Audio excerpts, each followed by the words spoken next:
Hello guys, my name is Jackie Daniels. I'm the owner of Hair and Makeup by Jackie Daniels. Today we're going to be doing a tutorial on daytime makeup and how to transition that into a nighttime look. So we're going to start with our model here. This is Amanda. She goes by Batmanda on Facebook, Instagram. You can find her, and Snapchat. But right now we're just going to kind of pin back her hair so it's not in her face.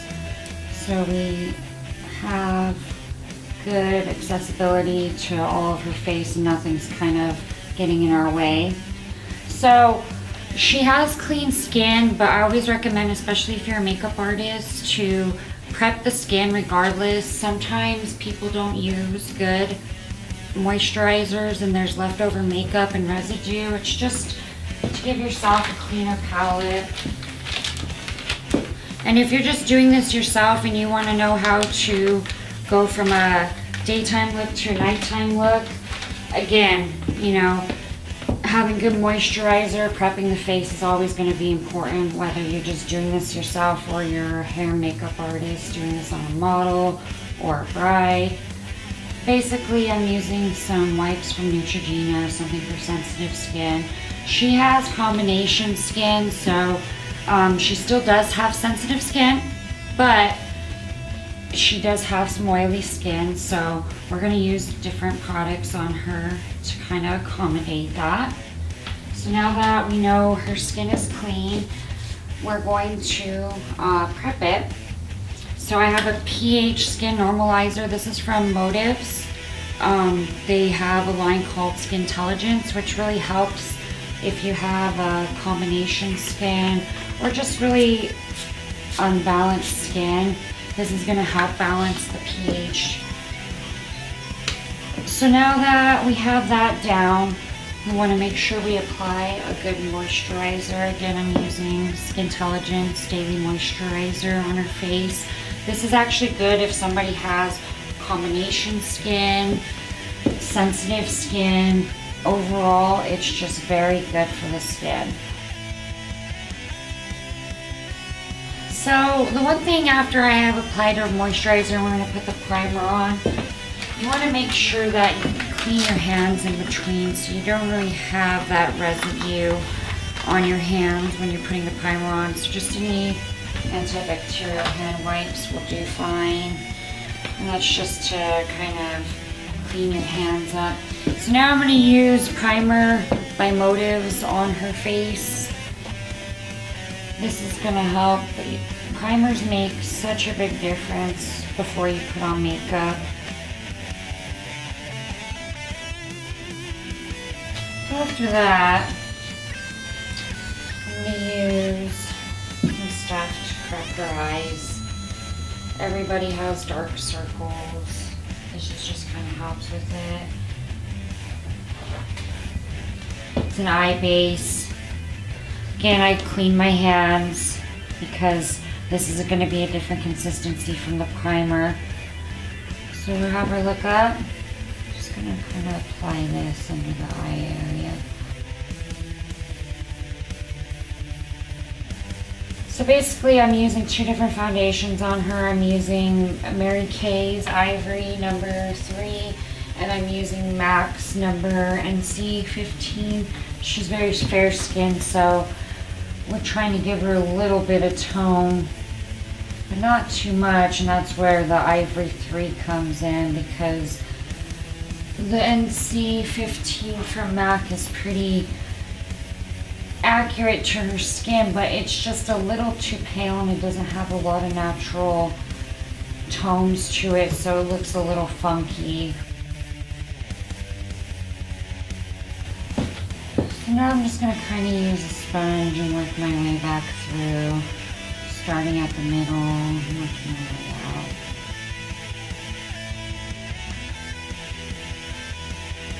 So now that we have our skin kind of where it seems pretty balanced and where we want it at, that's when we're going to move our way to the details.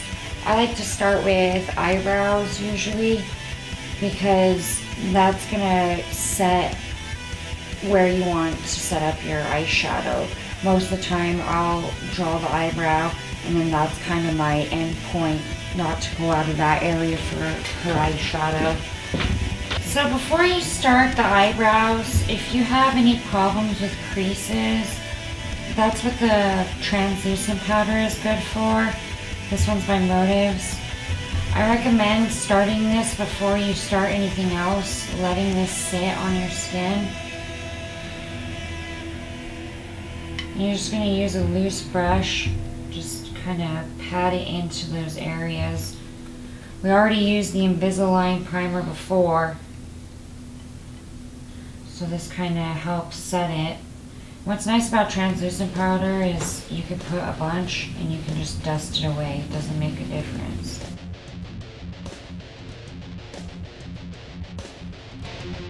So now we're going to start on our eyebrows. And I'm going to just use a powder, and I want to make it look very natural, so I'm just going to kind of outline her natural brow. I'm using an angle brush.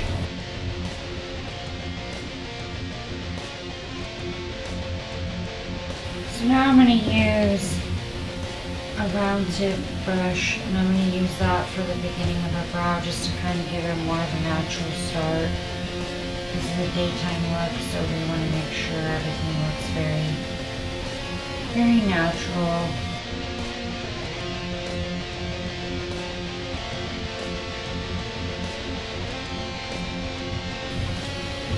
What's nice about this, even after cleanup, you can go back through and still fix any areas you don't like.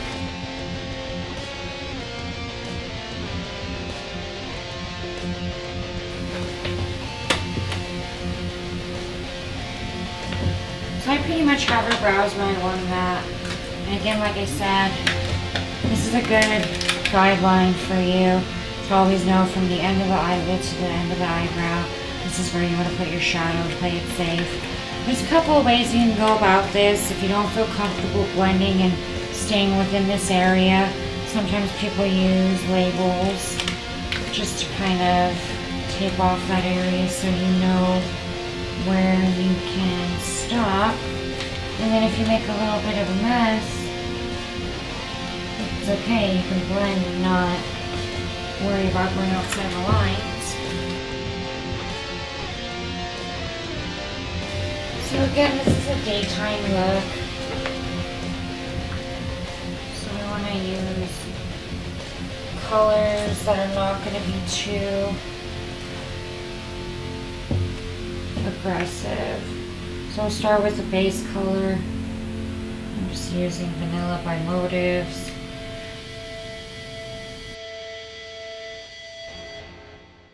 Sometimes you can play around with blushes. I'm going to use Naughty in the crease of her eyes just a little bit.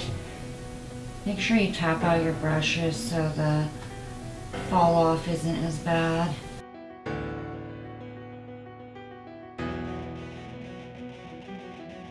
Then I'm going to go back in with the lighter color, the vanilla we used earlier, and just kind of blend these all together. For the last color, I'm going to use Hazelnut by Motives. Because this is our darker color, we just want to keep it at the end. You can remove these tabs. You can see she doesn't have too much fall off, which is nice. And any fall off she does have, you can just clean up, like with the brush we were using earlier for the baking.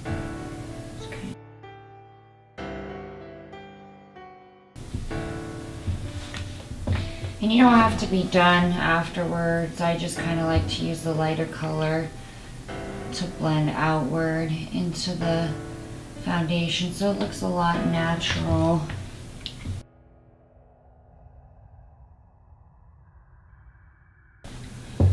So since this is a daytime makeup, we don't want to contour her too heavy. I'm actually going to use this by Motives. It's a blush bronzer duo. This will give her the bronzer and the blush at the same time, kind of highlight her cheeks almost like a contour. I'm using the contour brush by Motives as well. This gives a nice line. But if you're wondering where to start, just know the safe zone is to the top of your ear down. So we'll just make a nice little line. And then on the other side. And this brush is angled so it just gives you a really nice clean line. And from there you can kind of blend it. What I'm going to do next is to kind of lighten it up and make it blend is I'm actually going to use a translucent powder. Normally I would use a foundation powder, but this is pretty accurate to her skin. She's very light complected, so it's a little easier to play with. And it just kind of mats the blush and blends it a little better.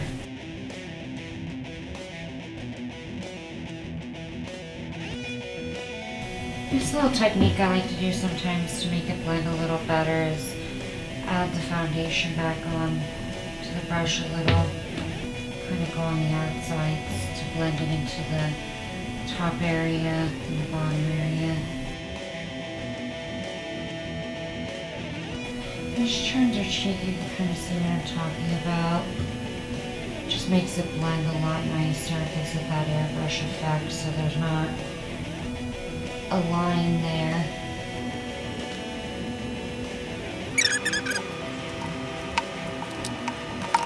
So now that we have her eyebrows done, her blush, this is pretty much what the base of it all is. I like to wait to the end to do lips because those are the part that seems to get messed up the most, so it's good to just wait till everything's set into place. We're going to use Neutral by Motives on her lips. Again, because this is more of a natural look, we're just using 8 natural tones. This has got a little bit of a pink tint to it.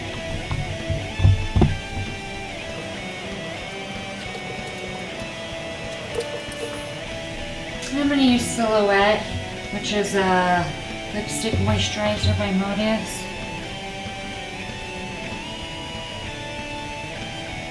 Again, this is a very neutral color with a little bit of a pink tint to it. It's nice as it moisturizes the lips too.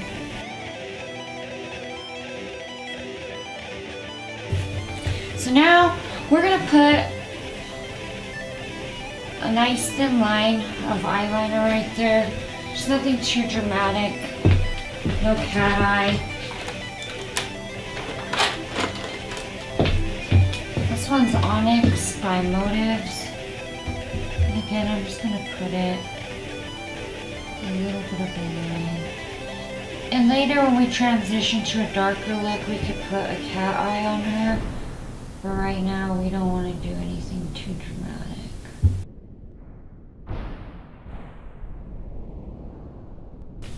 Then I'm going to use the Motives mascara. Again, you have to be careful when dealing with eyes. I like to use disposable brushes. Just a little bit of alcohol. I always clean my brushes before so I don't have to spray the alcohol on them. But there's some stuff. I just kind of lightly dip it in there. That's just so you don't put someone else's eye boogies in there. Look up. She's already naturally got long lashes, so we're just going to use some mascara. She doesn't need any false lashes.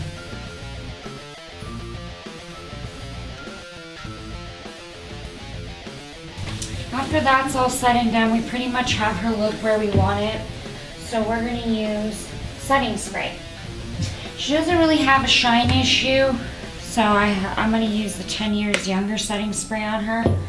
You can be generous from all angles.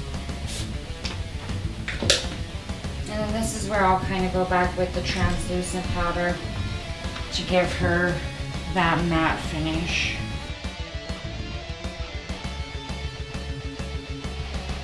This is where you want to go through and do any of your cleanup, your last minute cleanup.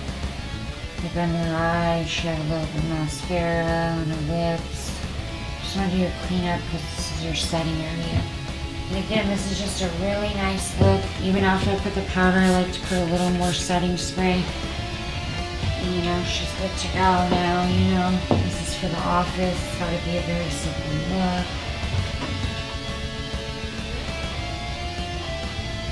And from here, we can build on from when she gets off of work to go out with the girls, maybe get a couple of drinks.